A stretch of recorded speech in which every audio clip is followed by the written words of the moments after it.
Hi friends, welcome to మన Shiva official. ఈరోజు మేము చేపల పులుసు చేసుకున్నాం. ఎలా ఉందో చూసి చెప్పండి. ఇది మా స్టైల్ ఆఫ్ చేపల పులుసు. డీటెయిల్ రెసిపీ చెప్తాను, వినండి. ముందు టమాటో, ఆనియన్ అండ్ పచ్చిమిర్చి మంచిగా కట్ చేసుకోవాలి. కట్ చేసుకున్న తర్వాత ఒకదాని తర్వాత ఒకటి మిక్సీలో వేసుకోవాలి. మిక్సీలో వేసుకున్న తర్వాత మంచిగా ఫైన్ పేస్ట్ లాగా గ్రైండ్ చేసుకోవాలి. చూసారు కదా నేను ఎలా గ్రైండ్ చేసుకున్నాను, అలా మీరు కూడా గ్రైండ్ చేసుకోండి మంచిగా స్మూత్గా. దాని తర్వాత గ్యాస్ మీద మంచి పెద్ద గిన్నె తీసుకోండి. దాంట్లోకి 3 గరిటెల ఆయిల్ పోసుకున్నాం. మేము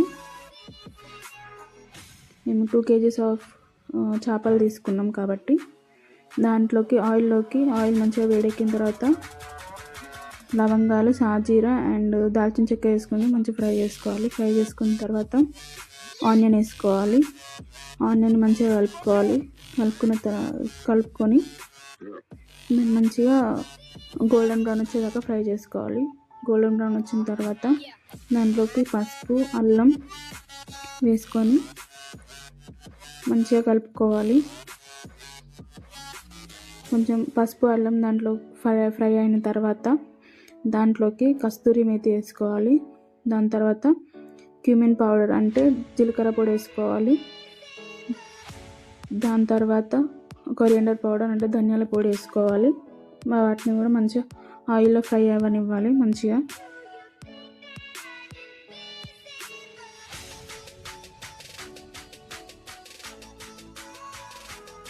ఆయిల్లో ఫ్రై అయ్యాక మనం పేస్ట్ చేసుకున్న ఆనియన్, మిర్చి అండ్ టమాటో పేస్ట్ని వేసుకోవాలి. మిక్సీలో కొంచెం ఉంటుంది కాబట్టి మళ్ళీ వాటర్ పోసుకొని దాన్ని కలిపి మళ్ళీ ఇందులో వేసారు. దాన్ని మంచిగా కలుపుకోవాలి. దాన్ని మంచిగా మగ్గనిచ్చుకోవాలి. పచ్చి వాసన పోయే వరకు మగ్గనిచ్చుకోవాలి. దాని మీద మూత పెట్టుకోండి. ఒక 5 minutes అలా మూత పెట్టుకొని తీస్తున్న తర్వాత మనకి ఆయిల్ అనేది పైకి తేలుతుంది. పైకి తేలిన తర్వాత మంచిగా కలుపుకోండి. ఆయిల్ పైకి తేలిందంటే అది మంచిగా ఉడికింది అన్నట్టు అర్థము. దాన్ని మంచిగా కలుపుకోండి. చూసారు కదా మాది ఎట్లా ఉడికిందో. ఉడికిన తర్వాత దాంట్లోకి కారం వేసుకోవాలి. కారం మాకైతే 8 spoons ఆఫ్ కారం పట్టింది దాంట్లోకి.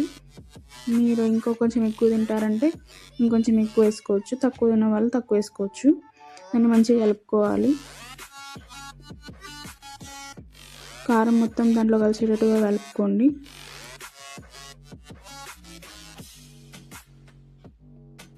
దాని తర్వాత దాంట్లోకి ఉప్పు వేసుకున్నాము. ఉప్పు 6 spoons వేసుకున్నాం. మేము కొంచెం మంచిగా తింటాం ఉప్పు కారాలు, అందుకని కొంచెం ఎక్కువనే వేసుకుంటున్నాము. దాన్ని కూడా మంచిగా మిక్స్ చేసుకోవాలి.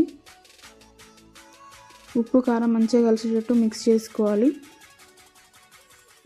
మిక్స్ చేసుకున్న తర్వాత చింతపండు పులుసు తీసుకోవాలి. ఒకవేళ మీ టమాటోస్ బాగా పుల్లగా ఉంటే చింతపండు పులుసు తక్కువ తీసుకోండి. లేదు అంటే చింతపండు పులుసు మంచిగానే తీసుకోవచ్చు. మా చింతపండు కొంచెం పుల్లగా ఉంటుంది కాబట్టి మేము కొంచెమే తీసుకున్నాము. దాంట్లో కొన్ని వాటర్ యాడ్ చేసి దాని తర్వాత మూత పెట్టేసి మగ్గనివ్వాలి. చూసారు కదా ఇప్పుడు మాది మంచిగా ఆయిల్ పైకి తేలిందంటే మంచిగా మస్తుంది అన్నట్టు. దాంట్లోకి ఇప్పుడు మలిచిన పులుసులోకి ఫిష్ తీసుకోవాలి. మంచిగా ఆ ఫిష్ని దాంట్లో పులుసులోకి వేసుకోవాలి. జాగ్రత్తగా వేసుకోవాలి.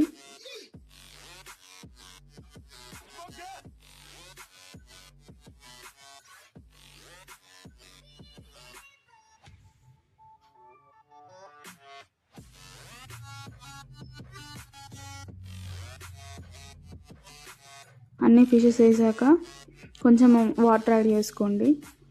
మీకు కావాలంటే కొంచెం వాటర్ యాడ్ చేసుకోవాలి. దాని తర్వాత మేము ఇక్కడ జీలకర్ర మెంతుల పొడి వేస్తున్నాము.